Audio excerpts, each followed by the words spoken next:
Okay. we're kind of doing it.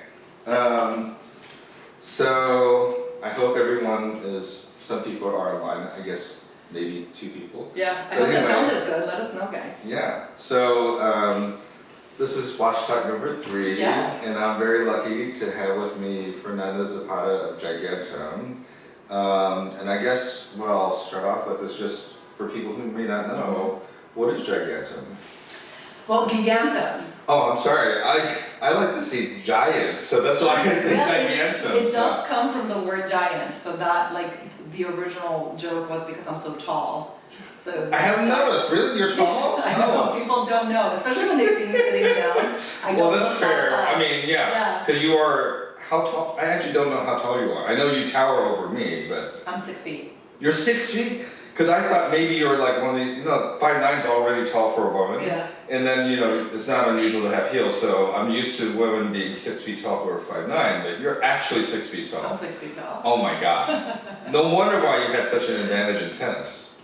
I don't know that I was that good at tennis. I had fun, but I don't know that I was that good. Gigantum. Yeah, Gigantum. So it's also this idea of larger than life. So thinking big and going big, and I think it really describes our ethos and everything that we do. We are big believers in doing the best we can, what we can. So I think that's kind of where that comes from. And what we do is it's a little bit of everything. It really depends on the needs of our clients.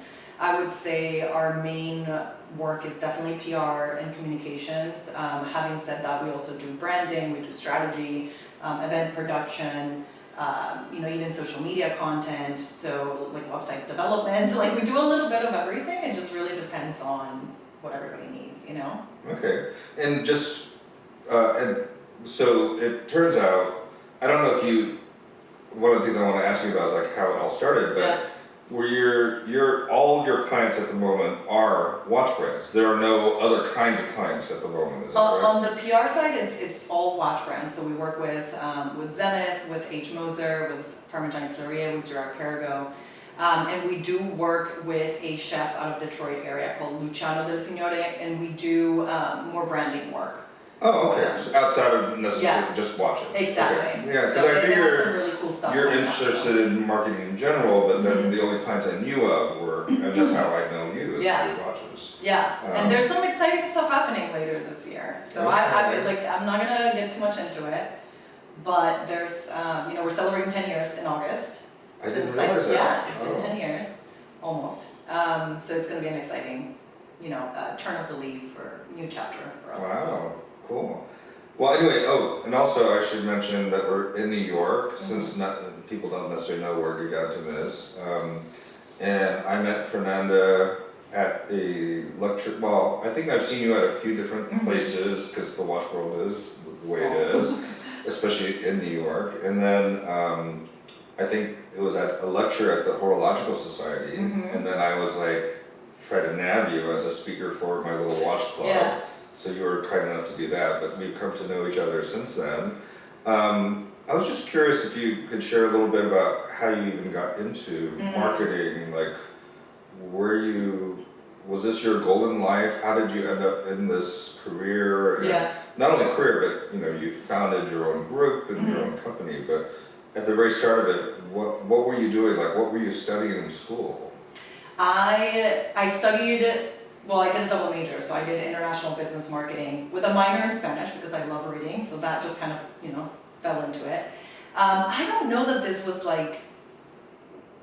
what I necessarily wanted to be when I grew up. Honestly, I think when I was young, I actually wanted to be an engineer because I was very much into physics. Oh, really? Yeah. Okay. I used to, in Mexico, I would travel. My daughter is applying for PhD programs in physics right now. Oh, how funny. Yeah. I think she's probably way smarter than I am. So I didn't cut it at the end. But I think, honestly, I started into this just out of pure coincidence. So I did an internship in college to do PR for Ford Motors regionally, as well as a mariachi group, actually, which is so funny. It was Texas, so it makes a lot of sense. So I started doing that, and when I came to New York, I think the dream was just to be in New York, so I came without a job or anything. And And then was that fresh out of college, or? it was fresh out of college at that point. Oh my God, you just, Yeah, New York or bust. I was like, I'm doing it. And you know, I came as an international student. I had like 3 months to get a job because otherwise, like, you're. Oh, right, because you Yeah. have like automatic, if you have Yeah. a job, you can stay, but you only have 3 months to get a show job. what your job is. Yes, exactly. And by the way, you're international, you grew up in Mexico. Mexico, yeah. Yeah. So that was interesting because I came and I was like, well, it's either this or I go back to Mexico, you know, and that was definitely not. So you're just the like, goal. I am going to make it in New York. I have no choice, really. Okay. Yeah. And so what'd you do for 3 months to, I did just some like- freelance work to start, and then. but how did you even find that? Like did you have contacts? Like did you have an initial You know- one person? I'm very much of the where there's a will, there's a way. So I just came and I called, you know, alumni from my university, asked people to introduce me to people. Like, I made these business cards. I was telling the girls about it the other day. I'm like so embarrassed to a certain degree. I made these business cards, and on the back of the card it said, behind every successful woman is herself. And I would pass those out. Like Like a play on the behind handmade. every man is a. Yes, exactly. Oh. So my I God. literally would go out to like clubs and whatever, and I would just like pass them out to everyone that I ran into. And it happened to be this promoter he was Italian, introduced me to the owner of this agency, the Promotion Factory. The owner was Italian as well. And that's how I kind of got into this world. I started doing an internship there, and then eventually just, you know, fell in love with watches, and, you know, as they say, the rest is history. Wow, that's amazing. Yeah. So you were at a marketing firm, Mhm. basically, Yeah. and working there. And if I remember right from our first conversation, that firm wasn't only watches. No. They were doing different Mhm. things. Yeah. What kind of things were you doing at that point? They did a little bit of everything. I was working on watches, denim, beauty, jewelry. Honestly, I did hospitality. I did. So basically, everything. everything. Yeah. And so how did watches become your thing? Because you're not one of these people, if I remember right, you're not one of these people who like from age 5, you're like, you know, like No. you hear like certain watchmakers like, oh, there's these watches Yeah. ticking in the drawer, and I had to take it apart and figure it out No, or something. definitely not it. I didn't even wear a watch until I started working in watches, so that was fairly new for me. I fell in love with the idea of it. I think I like the romanticism of keeping time. To me, that's just, you know, time at the end of the day, it's a man-made construct. And then you combine that with the logical and the engineering elements of watchmaking, and I think it's just such a beautiful juxtaposition of two very different worlds. And I consider myself very much like that, because I'm very much of a romantic, you know, Latina, you know, like that's very much part of my personality. You don't get to own all of that, okay? Fine. No. But I'm also very like, you know, logistical and like very like So you have the two results-oriented. sides. Yeah. Yeah, it's funny because, you know, I'm a trained scientist, and I Yeah. like to think that same way, like most of my stuff is very technical Mhm. subject matter expertise, but I also like to think about the lyrical kind of things. You know? Yeah. And there are people who kind of fixate on one or the other, Mhm. right? Only. Mhm. And I agree, like watchmaking is an area that kind of Yeah. covers both. You know, you can't have one without the other, in my opinion. Anyway. Yeah, I couldn't agree with you Yeah. more. Yeah. Well, I guess, you know, it's interesting because we're kind of in an interesting, I feel like, place in watches because, I mean, what did you think? So you've been doing this for 10 years. So what did you think of? 16 at this point. Well, okay, 10 years as Gigantum, Yeah. and then 16 years. In the last few years, it's Mhm. been really different Mhm. from before. Yeah. And I only kind of got really deeply interested in watches really in 2018 when I had this weird experience where I wanted to get a Rolex GMT and I had no idea this exclusivity, like, of course it's expensive, Mhm. but I didn't know that, oh, not only do you have to have the money, but then you have to deserve it or Mhm. have a relationship or all this other stuff. Mhm. And that really kind of happened in the recent, I don't know, 7 years or Mhm. something maybe. So what do you think has happened? Like, why has that happened in the way that it has? Like, what do you think are the driving elements. I think just the accessibility of information has definitely changed the landscape. I think before it was kind of, I mean, to a certain degree, it's still very much like if you know, you know. Having said that, it's so easy to get to know Yeah. if you really want to. And watches are becoming a lot more prevalent, especially in the US market. It's such a young market, but it's starting to become a piece of conversation and people are starting to notice.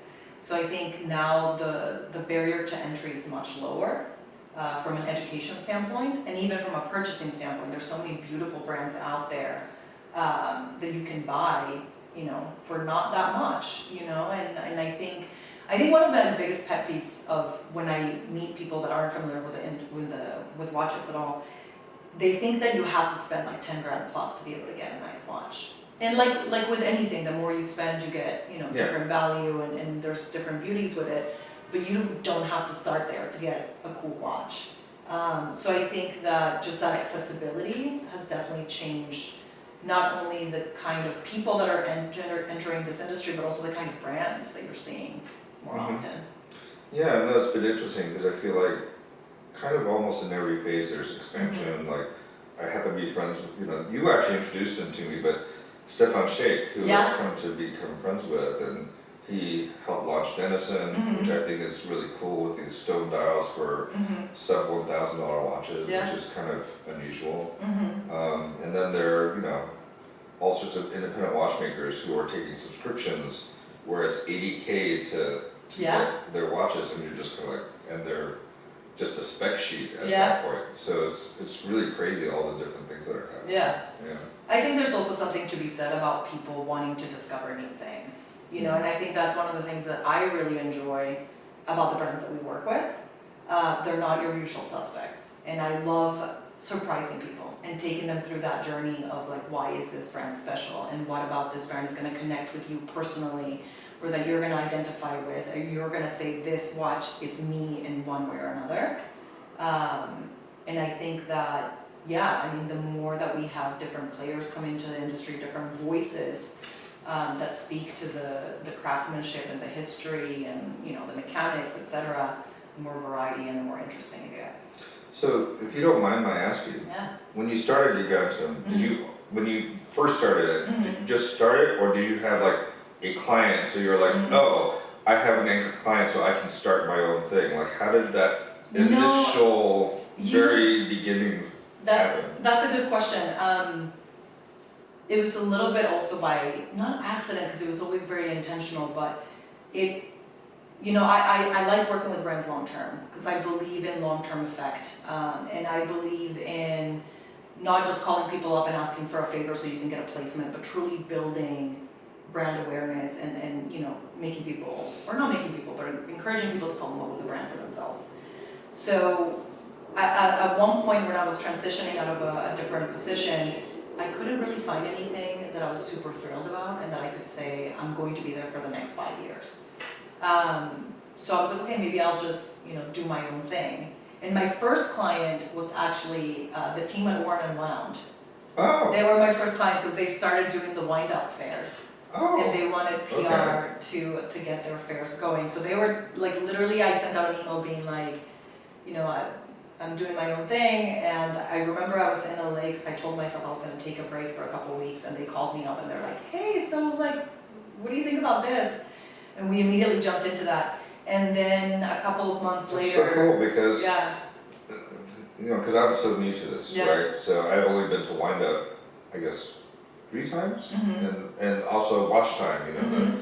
And how long? So Wind Up Watch started basically around the time the start of Gigantum, Gigantum. I'm so used 10 years ago or so. Yeah. And was Watch Time already a thing in terms of the New York Watch Time? I mean, Watch Time. That was an established thing from before that. Yes, Watch Time had been around for a long time, and they even did it LA at that point. So that it was very established. But it was 2015 was the first year of Wind Up. And for people who don't necessarily know what Wind Up Watch is, how would you describe it? You know, you know, I think it is the words "world of discovery" come to mind for me, because I think that's exactly what one of the beauties of Worn and Wound is, that they cover a lot of great brands that are well known and established, but they also are kind of an entry point for people that want to know what's beyond. And a lot of like this indie brands and more independence and things that you would never even think of existed. Yeah. You can go and you can find information online on their website, but then Wind Up was kind of like the You see them in embodiment person, of that. right. Yes. And that's one of the things I love about both actually. Well, Why Not Watch, you're more, because of the nature of the companies that tend to be smaller, you'll Yeah. meet like literally the CEO or the Mhm. leader of the company will be literally at the booth. Mm-hmm. Sometimes actually, surprisingly, at Watch Time we have Yeah. that to some extent, but usually they're bigger brands, so they're like Mhm. the U.S. contingent of Chopard or the Mhm. U.S. contingent of whoever is Yeah. there.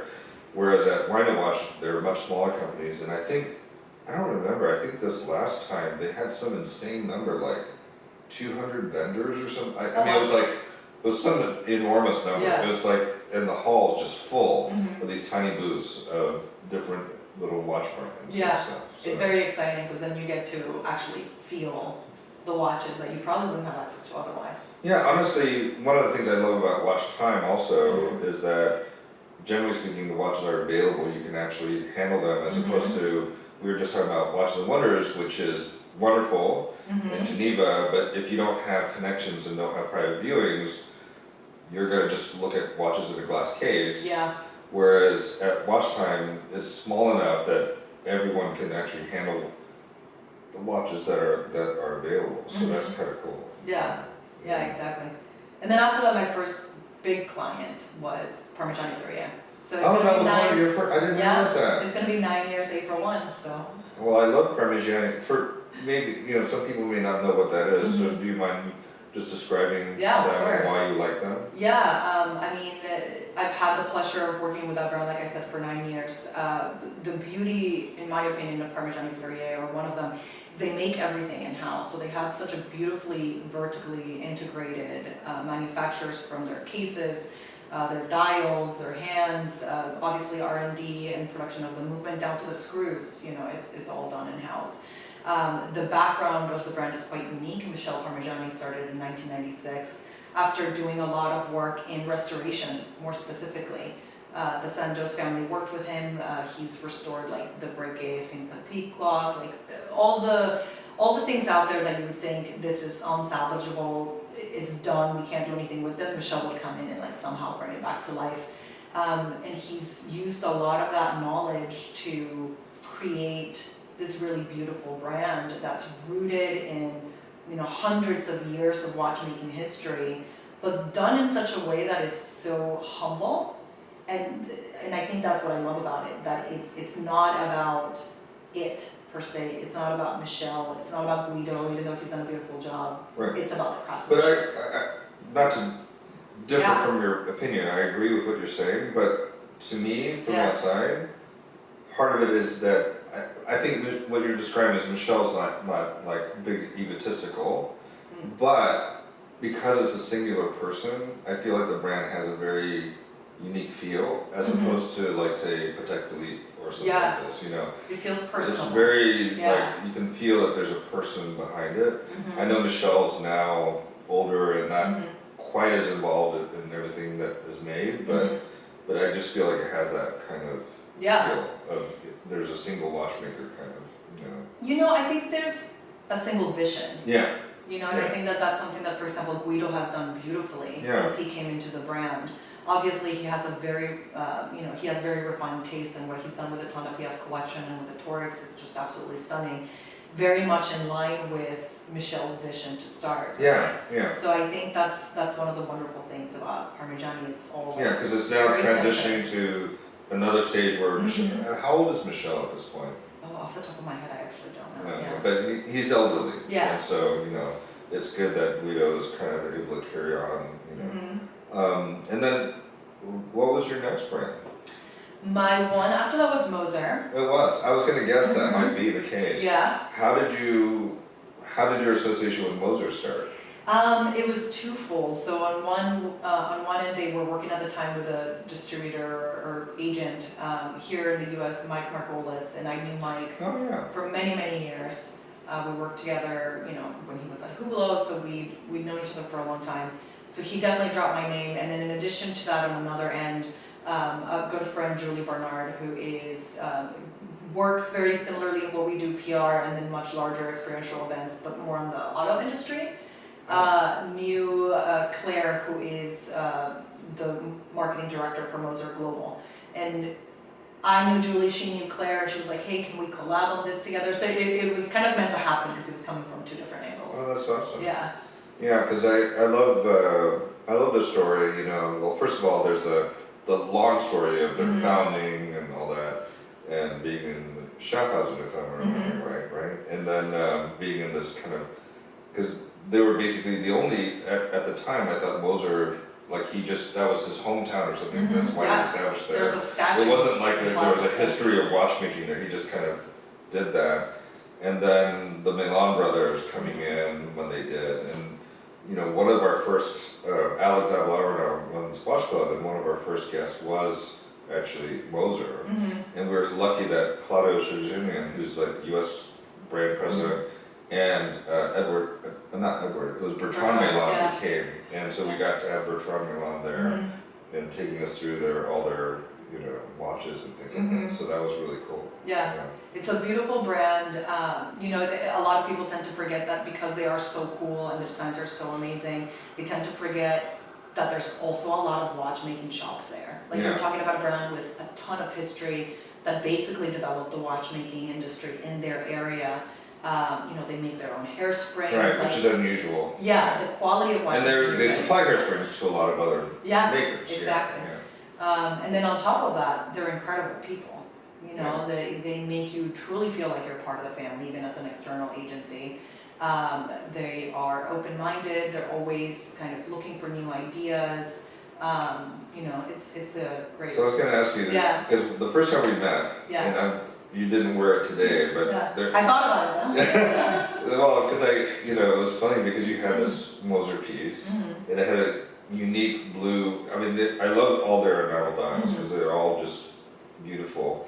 But you had a particular shade of blue that you were saying, oh, it's kind of nicknamed the Fernanda watch. It's not enamel, but it is. It's not enamel. It's not enamel. I'm sorry. It's a fume. It's a beautiful fume, but it's an Arctic blue, so it's very, very almost like an ice blue tone, which is absolutely stunning. And that was actually the first time that I met Ed. It was Miami 2019 when they were doing Watches and Wonders Miami. And I had just started working with them like a month before or something, but it was our first time meeting in person because we've done it via Zoom. Oh. And we're talking about the brand, and they're showing me the product, and he brings out this watch, and it's a Venturer, an old collection that we don't make anymore. Yeah. And he's like, you know, we made this watch, and I'm not really sure how I like the dial, you know, it's not exactly what I wanted. And I was like, this is stunning, you're in Miami, it's like the perfect place for it. It is true, it's such a great color for that beach. It's with the rose Miami Beach kind of, so he was like, okay, like, well, I guess we'll present it. And that just tells you everything you need to know about Edward. You know, he's not the kind of person that's gonna be like, it's my way or the highway. Like obviously the decision at the end of the day, it's up to him and Bertrand, but you know, he's very much of the opinion of like, you know, how do we work together and bring new ideas and, you know, respecting people's opinions. So then he ended up, you know, presenting that watch for media at the show. And then ever since then, he referred to it jokingly as the Fernanda watch. I guess because I was so passionate about it, and I was like, you have to show it. That's the inside joke. Yeah. And I love their other brand, which I guess you don't represent. I don't, Outlands. Outlands, Yeah, which, you know, I didn't realize. I think, if I remember the sequence right, they actually had Outlands before they had Moser. I think the Milan brothers were. Honestly, you would probably know that better than I do. It's an incredible brand. Yeah. And it's so unique and it's so fun and funky. They really get to express themselves in that brand. It's very unexpected. Yeah. So last year, Watches and Wonders, I got to know both sides of the house. Yeah. Because I was invited to a dinner and I got to meet all the Outlands guys. And I was like, oh my god, this is so cool. Yeah. Yeah. Yeah, they're great people as well. And whenever we do, like every year we go to like an internal seminar where, you know, we get together and we brainstorm ideas and it's also bonding and see what's happening for the next year. And it's always both Moser and Outlands. So I'm always very privileged to be able to see not only what's happening on the Moser side, but also what's happening there.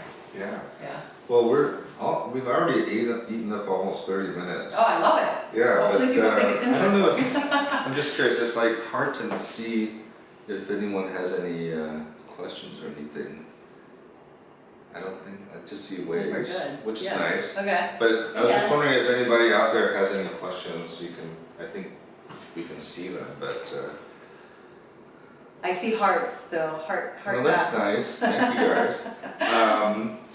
But yeah, well, maybe we have time to talk about one more brand, you know, Oh, because let's I'm do it. sorry, I hope Let's that do it. your other brands don't get upset that we cut them off or something, No, you we can know? always do a follow-up. Yeah, but maybe because I was at this is one of your events, actually. I was at the release of the Aston Martin Girard-Perregaux chronograph last week. Maybe you can talk a little about Girard-Perregaux. Yeah, absolutely. You know, Girard-Perregaux is an interesting relationship because I worked with them when I was at Promotion Factory also. So I worked with That was the name of the place, the first job you had? The first job I had was Promotion Promotion Factory, okay. And Girard-Perregaux was one of our clients, I want to say from like 2010 through 2014 I worked with them, or 2011, something along those lines. So I was already very familiar with the brand, and I actually have at home a vintage 1945 watch.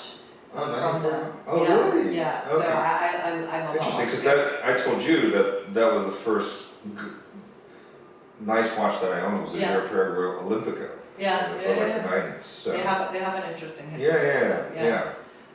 So- Dating back to the Mexican Olympics, actually, I think there was a salesperson for them, if I remember the story right, there was a salesperson for Girard-Perregaux based in Mexico who convinced HQ, we need to have a commemorative watch for the Mexican Olympics of '68, and that was the first edition of the Olympica, I believe. Yeah, the history of GP with Mexico is really quite special. And, Oh, is it really? You know, there's La Esmeralda, which is a pocket watch that they Yes, with which is beautiful gorgeous. craftsmanship, yes. Yes. And they've kind of grabbed that as inspiration since to create like other wristwatches.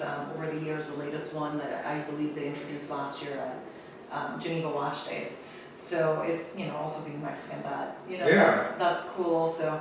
But yeah, I mean, the Aston Martin collaboration that they have is beautiful. I think they do a really nice job at blending the values of both brands into the timepieces. I love that you don't necessarily see the Aston Martin logo very Right, it's on the in back, on the sapphire, it's not like Yeah. blazoned on the dial or something. Yeah, exactly. Almost that if you didn't know